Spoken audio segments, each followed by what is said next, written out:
আসি, যেহেতু বিডিএস এবং এমবিবিএস মাঝখানে বেশ কয়েক বছর আলাদা হয়েছিল, বাট আগে একসাথেই হইতো।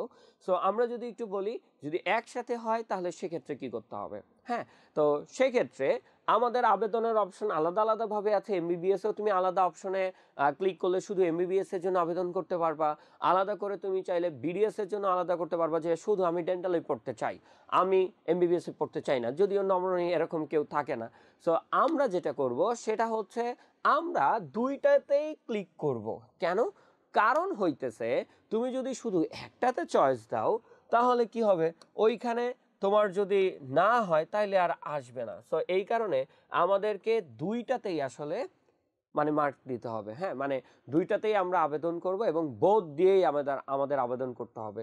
এই বোথের মধ্যেও তুমি চয়েস লিস্ট দিতে পারবা, যে আমি ফার্স্টে ঢাকা মেডিকেল দিব, এরপরে প্রথম সারিতে আমার যখন মেডিকেলগুলো শেষ হয়ে যাবে দেন এরপরে আমি চাইলে হচ্ছে ডেন্টালের প্রথমে ধরো ঢাকা ডেন্টাল, এরপরে আমরা হচ্ছে সরারদি ডেন্টাল, তারপর স্যার সলিমুল্লাহ ডেন্টাল, এইভাবে করে আমরা সিরিয়ালটা চুজ করতে পারি। এটা আমাদের ইচ্ছা মতো, বাট তোমাকে অপশনে বোথ দিতেই হবে এবং এইটার কোনো বিকল্প নাই, মানে বোথ আমাকে দেওয়া লাগবে।